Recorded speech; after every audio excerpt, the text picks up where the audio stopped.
bahin na ako ng bahin.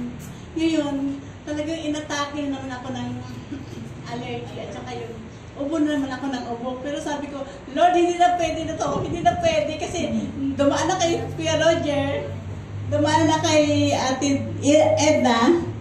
Sabi ko, hindi na pwede ito ngayon na ipasa ko pa rin. Kailangan matuloy na. Actually, itong devotion ko, prepared na to bago pa si Kuya Roger. At bago pa rin si Ate Edna. Ngayon ng Sunday, gusto ko lang ang devotion ko na to is parang primer doon sa message ng Sunday ni Pastor Dean, yung The Power of the Tongue. Kaya sabi ko, wow, kaya kalapit kay Ate Jean nung sabi ko, basahin mo, yun doon nakasulat ko. Sabi niya, ihungan mo. Tapos sabi ko, praise God. Pero sabi ko, di ba next week na lang tayo mag-ano. So, praise the Lord, hindi mapipigilan ang salita ng Diyos. Sabi nga po kanina sa prayer na, masakit man ito o maganda sa atin, tanggapin natin. Sabi kanina sa prayer. So, praise the Lord. Okay, so doon tayo ngayon sa devotion natin. Manalangin po muna tayo. O, hallelujah, hallelujah. Purihin ka, O Diyos. Purihin ka, dakilang Diyos ang mga kapangyarihan sa lahat. Lord, pangunahan mo po, Panginoon, ang aming pag-devotion ngayong araw na ito, Lord God. Dalangin namin, O Diyos, na ang lahat ng mga marinig namin at matunghayan namin, Lord God, sa mga salitang, O Diyos, ay maging babala, Lord God, at maging encouragement, Panginoon Diyos, para kami, Panginoon, ay sumunod sa iyong mga layunin, O Lord God, nang hindi namin maranasan ang mga sumpa at mga kahirapan, Lord God, in the name of Jesus, Lord God. Kaya, Ama, maraming salamat. We entrust sa iyo ito, Panginoon, lahat, Panginoon. In Jesus' name, Amen. Pasensya na kayo. Talagang hindi magandang aking lalamunan tsaka yung hinihika. Sorry po.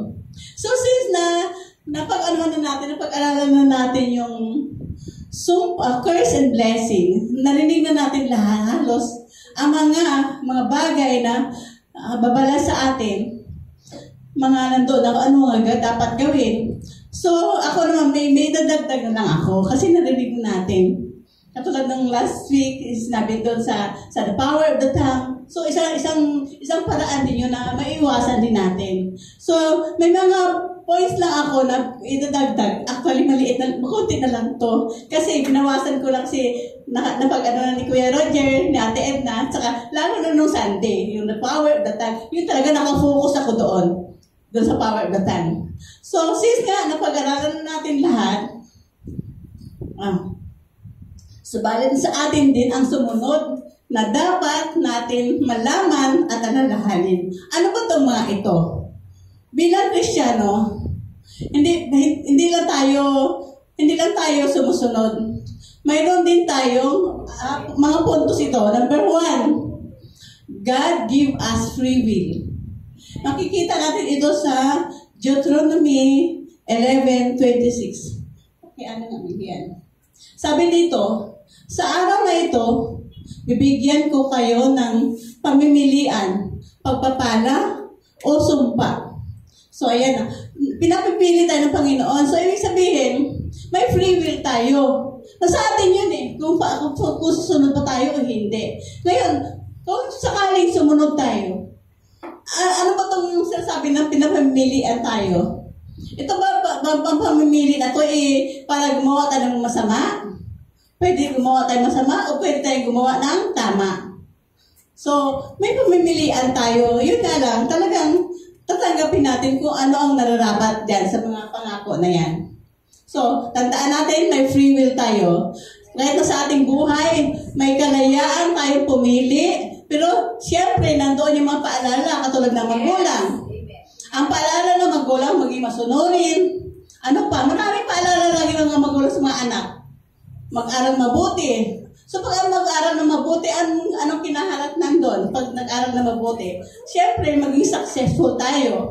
Okay? So, pag sinunod talaga natin, talaga nandoon ang mga pangako na magiging resulta sa pagsunod natin. So, ito naman, halimbawa, may sinabi ang magulang, anak, huwag ka pumunta doon, mapapahamak ka.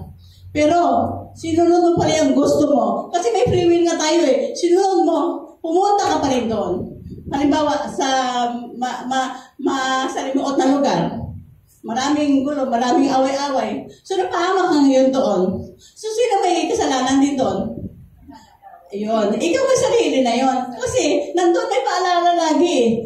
Ang paalala ng magulang ay parang paalala ng Diyos na yan. Eh, tandaan natin yan. Lagi na sinapaalalahanan ng mga magulang, paalala din yun ng Diyos. Okay? So, isipin natin yung mga paalala para sa atin din yun. Para sa bawat isa sa atin yun, ang mga paalala na yun. Kaya, nandoon lagi ang free will.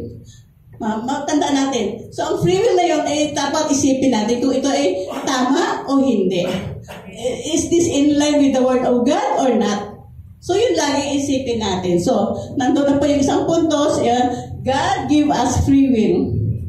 Okay. So, next nating anuhan is, nasa ating bibig din, minsan, nasa ating bibig din, lalabas ang mga pagpapala at sumpa. Sa verse, ayan.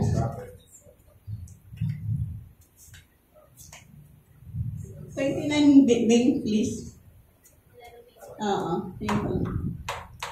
Ayan. Kapag naalala kayo, kapag nadala na kayo ni Yahweh sa lupain iyong sasakupin at aariin, ang pagpapala ay, take note, ang pagpapala ay bibigkasin ninyo. So, nandun na, bibigkasin ninyo. So, meaning, ang pagpapala ay maaaring manggagaling sa bibig natin. So, sabi ni Yahweh, kapag nadala na kayo ni Yahweh, sa lupaing inyong sasakupin at aariin, pagpapala ay bibigkasin ninyo sa bundok na Gerizim. So, nakita nyo na? So, ibig sabihin, nasa bibig natin. Kapag nagsabi tayo sa mga anak natin, wow, ang galing-galing ng bata. So, ano ang nililist natin? Blessing. So, nakita nyo? Okay. So, yun ang gawin natin. Maging blessing ang mga bibig natin dapat sa bawat isa natin. So, maganda yung para maging mabuboosting pati ang moral ng tao. Okay? So, nasa atin bibig ang pagpapala din. Okay, next. Sabi din natin, big sa dalang name. At bibigkasin ninyo, at ang sumpa naman sa bundok ng Ibal. So, ibig sabihin, ang sumpa ay sa bundok ng Ibal. You see, nakita nyo? Sinabi doon na bibigkasin ninyo sa bundok ng Gerizim ang pagpapala. At sumpa sa bundok ng Ibal. So, nakita nyo na rin yun? Sumpa. So, ibig sabihin, bigkasin daw.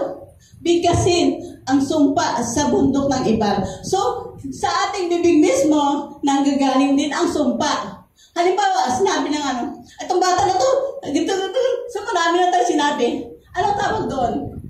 Sumpa na ninyo. Diba? Okay, so halimbawa din, anong gusto natin mailili sa kapwa natin?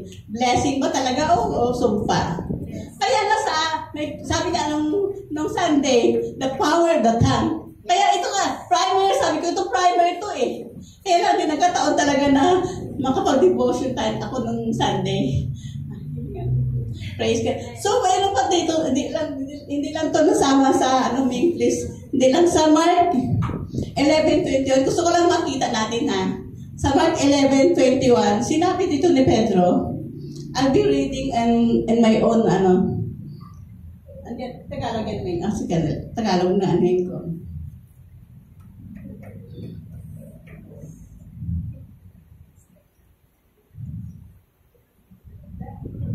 Sa 11:21, sabi dito,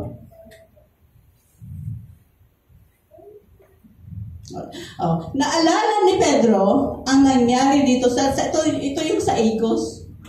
Naalala ni Pedro ang nangyari dito, kaya kanyang sinabi kay Jesus, Guro, tingnan ninyo, patay na ang puno ng igos na isinumpa ninyo. So, makes you see? So, may power ang ating mouth eh. May power talaga. Kaya pag sinabi na, pag sinabi mo sinusumpa kita, so masakit yun. May power yun. Pero i-release mo blessing. Pagpalain ka mga kapatid. Diba? Kaya mas maganda. Kaya, huwag tayo magbitaw sa mga sa kapatid. Ito pa, sinabi pa dito may sinabi pa dito na ito halimbawa, manda ka lang, darating niyo sa yung mo. Kaya Kaya hindi maganda yun. Bilang Kristiyano tayo, mag-release tayo ng blessing, hindi sumpa. Yun ang pinatandaan natin. May power ang ating bibig. Sinabi nga yung last week nga, the power of the tongue. So, yun. Mayroon pa rin ako dito sa, Ming, sa Genesis 12:3. Hindi kasama yun.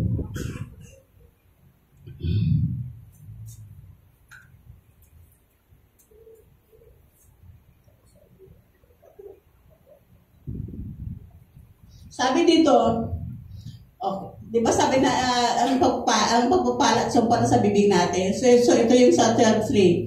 Ang sa'yo magpapala ay aking pagpapalain. You see? Nandun na. So kapag nag-release ng blessing, tanda natin, pagpapalain din tayo.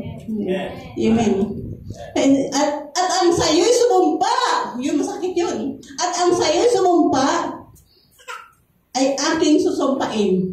You see? Nandun eh. Kaya anong gusto natin? Blessing ba i-release natin o sumpa? Kasi pag blessing, in return, i-blessing tayo ng Panginoon. Sinabi dito eh. Ang sayo ay mag-refresh. I will be refreshed. Sabi, ang sayo magpapala ay aking pagpapalain. You see? Kaya mamili tayo. Mag-release tayo ng blessing o sumpa. Kaya huwag tayo mag-release ng sumpa sa kapatiran. Yes. Lalo na sa kapatiran. Kasi bakit sabi ko na wag sa kapatiran? Bakit? Di ba sabi nga doon ano ba itong, I think, Deuteronomy ba yun? O yung, ang sumpang di nararapat? Proverbs 12:6 ba yun? Teka, tingnan. Ano na lang to eh.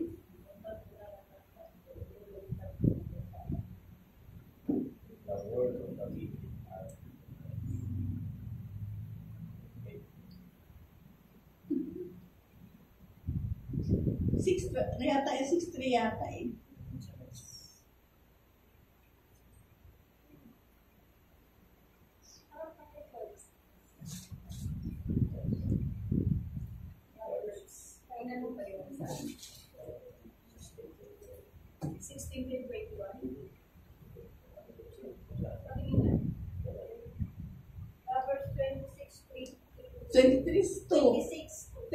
Okay. So, basahin ko in my own rin. Ang sumpang di nararapat ay hindi tatalab tulad ng ito ng ibong di dumadabo at lilipad-lipad. So, meaning, ang Kristiyano is surrounded lagi yan ng shield of protection. Kapag sinumpa mo yung Kristiyano na ginagamit ng Panginoon Diyos, tayo lahat ginagamit. Yes. Kapag sinumpa mo na, alam mo naman na walang ginagawa, tapos dahil ka lang nainis lang tayo, Yes. magsabi ka ng hindi magandang salita, ito ay sumpa na rin. Yes. Kaya, ang sabi nga dito, ang sumpang dinararapat sa Kristiyanong tao ay parang ibon lang ito na dilipad-lipad at hindi tatalab. Amen? Yes. Amen. Praise the Lord. Okay. So, yan yung pangalawang puntos na dapat nating malaman. Ang minsan, ang sumpa at pagpapala ay nasa bibig natin. Kaya ibasa natin. Okay. So, number 3, what to do if we done wrong? Anong dapat natin gawin kung tayo ay nakagawa na nga ng hindi tama o mali? Ano na ang gagawin natin? Para hindi dumapo sa atin yung sumpa o hindi man dapat sa atin mga ganon. Okay, sabi nga doon sa 1 John 1, nakamali tayo ha? 1 John 1:9, alam natin to. Yes. Subalit kung ipapahayag natin ang ating mga kasalanan, papatawarin tayo ng Diyos sa mga ito at lilinisin tayo sa lahat ng ating kasalanan sapagkat siya ay tapat at matuwid. Amen. So, makita natin na ano ba itong kasalanan na to? Ang pag-release natin ng sumpa sa ating kapatid ay sa isang mang tao, hindi man kapatiran, tao man. Ito ay kasalanan na rin. At sinabi nga doon kanina sa Proverbs 26:2 na Parang lilipad-lipad lang itong parang ibon lang to. Kaya, huwag tayo mag-release ng sumpa sa bawat isa. Yun na. Kasi bakit? Babalik din yun sa atin. Yes. Ano ba sabi dito kanina? Babalik din. Kaya huwag tayo mag-release ng Yes. ng cause. Blessing lang i-release natin. Yes. Okay? So, praise the Lord. So, ano ba? Yun na, pag nagkasala na tayo, ano gawin natin? Humingi tayo ng tawad sa Diyos. Humingi tayo ng tawad sa Diyos. Okay? Next is Hebreo 10:17.